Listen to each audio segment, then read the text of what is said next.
me, Joe, and I'm back with another reaction. And we're back with Extra History.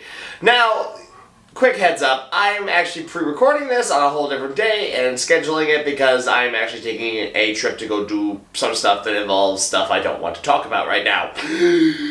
So, pre-recorded, but that doesn't matter. Yes, we are back with Extra History. We're back with Otto von Bismarck. And we get to see how Bismarck will now take his first few years as a statesman. And as I said, I'm currently in the method of currently growing my own facial hair. So keep telling me down below if you want to see me in like a full Bismarck stash. But anyway, before we go on to start the video, make sure you like and subscribe, turn on notifications, and of course follow me on all my social media, all of which are in the descriptions below. And of course, go check out my Patreon, because yes. Anyway, we are here for part 2, so let's get this started, shall we? Let's get Bismarck started in 3, 2, 1, and play! 1848, the People's Spring, springtime of nations, the year of revolution. Indeed it was. Bismarck's political life ended nearly as abruptly as it started. For as the summer of 1847 began, the king, unable to get a railroad grant from the Diet without also granting a constitution, threw his hands up in the air, dissolved the Diet, and sent everybody packing. Bismarck went back home to his estate, finally completed that whole business of getting married, and went on his honeymoon. But as he traveled Europe, and when he returned home, he noticed a strange tension in the air, an unrest in the streets, in the cities. Then, in February 1848, Paris erupted. The monarchy fell. A republic was re-established in France. Bismarck was concerned. At home and abroad, he had seen the strain between the working class and those who ruled, but he never expected something so abrupt or so successful to happen in France. Then Vienna fell. No, it is France. Cola? The great Austrian statesman and architect of the Concert of Europe was displaced. This opened up an opportunity, as the Austrians had long been the dominant force among German states, but it also served as a warning. It was clear that revolution was coming to Prussia soon. But Bismarck worried that the king was too weak and too vacillating to put down a revolution. And he was right. As word of the revolution in Vienna spread, Prussians took to the streets, and soon the king promised them a constitutional government. But as the people were celebrating their victory in Berlin, the celebration turned into a clash. Shots were fired. Government troops killed revolutionaries. Many, including Bismarck, believed that now there was no choice but to crush the revolution. The king, though, disagreed, and ordered the troops out of Berlin, effectively leaving himself hostage to the revolution. And then came the first of Bismarck's good-ish ideas. He raced back to his estate and organized an old-school peasant levy. Yes, in the middle of the 19th century, he tried to press his peasants into service as their feudal lord in order to put down a revolution whose stated goals were to enfranchise and empower those same peasants. With this great idea in mind, he handed them all shotguns and said, "Come on, lads, to Berlin." But just as they were storming off, one of his spoil-sport neighbors came out and told him to stop hurling a firebrand into the country, threatening to talk the peasants out of this nonsense. Bismarck politely replied, "You know that I am a quiet man, but if you do that, I shall shoot you." So with revolver in hand and four bullets in his pocket, he led his feudal levy to He's got moxie, give him that! Unfortunately, when he got to the first army camp, which was staffed by many of the conservative officers that he had come to mingle with after making his fiery speeches in Berlin, he was promptly told, "Yes, we are all a bit disappointed right now, but no, we really don't want your peasant mob messing this up even more, so how about you go send your peasants back and bring us some corn and potatoes or something?" Not content to serve as mere fodder provider for the army, Otto then had his second good-ish idea. He left his estate and tried to sneak into Berlin again, with the cleverest of ruses, trimming his beard.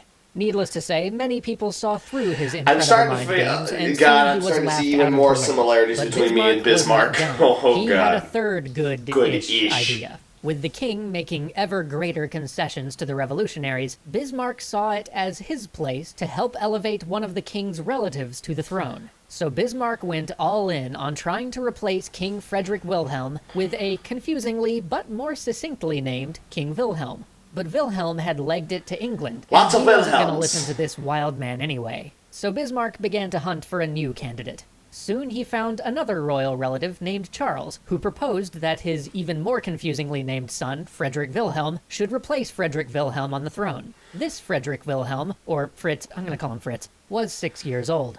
But nobody had asked Fritz's mom. I mean, they eventually did, but more as an afterthought, with Bismarck awkwardly meeting her in her servants' quarters.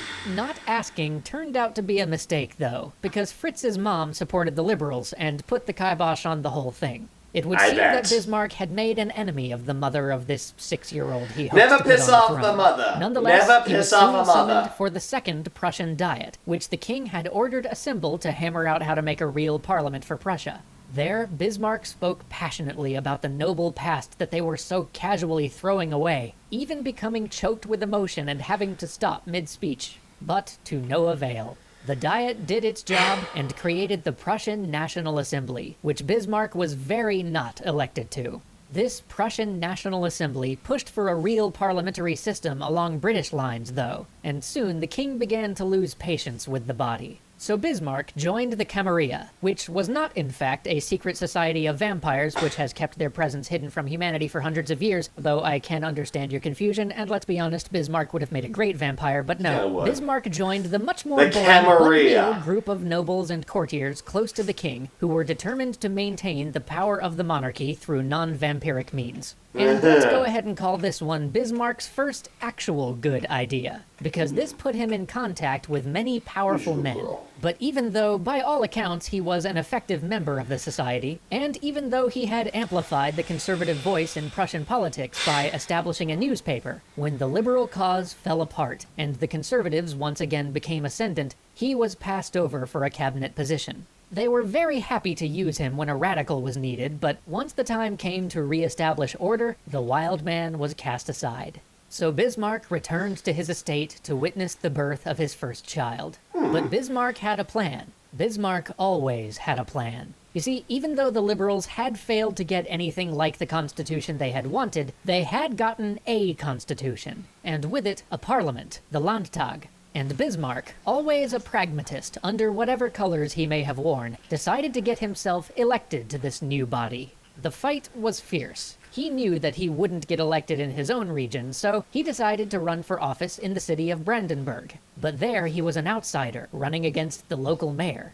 He acted with vigor, describing his campaign headquarters as a military camp, with messengers running in and out at all hours, and strategy being formulated so that he never missed an opportunity to speak to the few hundred men who would eventually determine the representative for Brandenburg.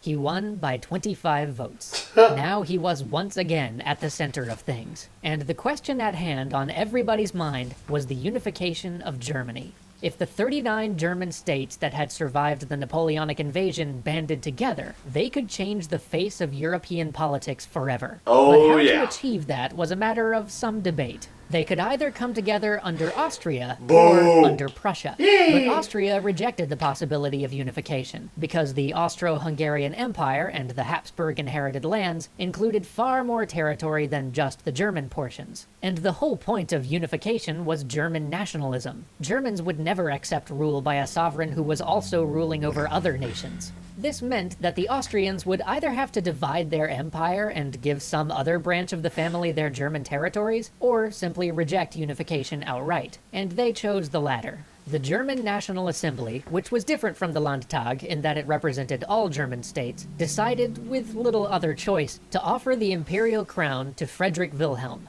Nobles in the Landtag, including Bismarck, urged him to accept. But the king rejected the proposal, and this allowed Bismarck the opportunity to rail against the constitution that would have come with it.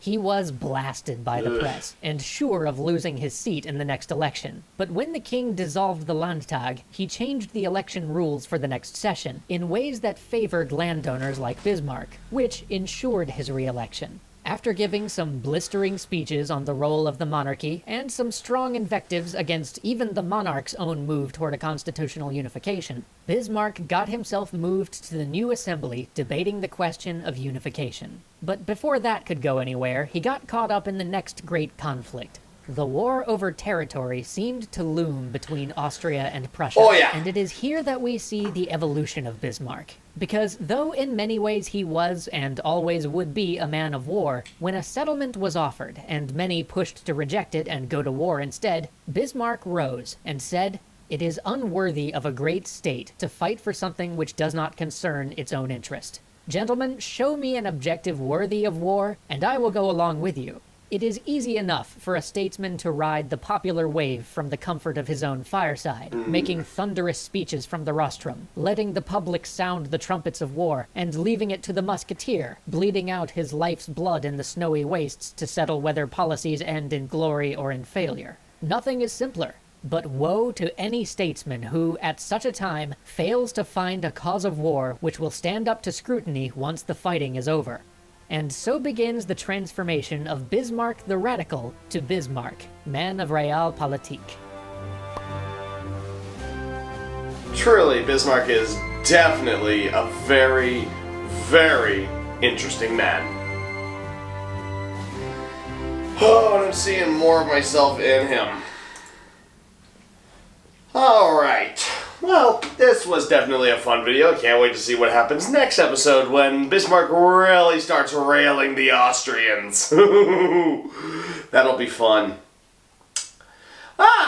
So, well, this video for Tuesday is done. And tomorrow I make a video for Thursday. Yay! Everything stays on schedule, even though I'm technically out of state. Anyway. So, I hope everyone, by the way, is having fun at HarmonyCon. Oh, also, by the way, I just want to note this for the record. Last Bismarck episode, somebody said, since I said I have similarities to Bismarck in a lot of ways, would I ever enter Congress?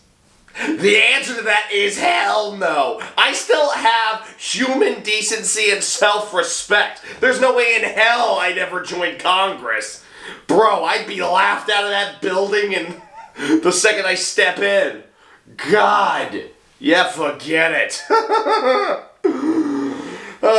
Anyway, this is a fun video, and so, until the next video, you know who I am, I know who you are, I will see you all in the next video. Come puppies. Well, technically, we're already in Arizona. Well, technically, when this is getting uploaded, I don't know.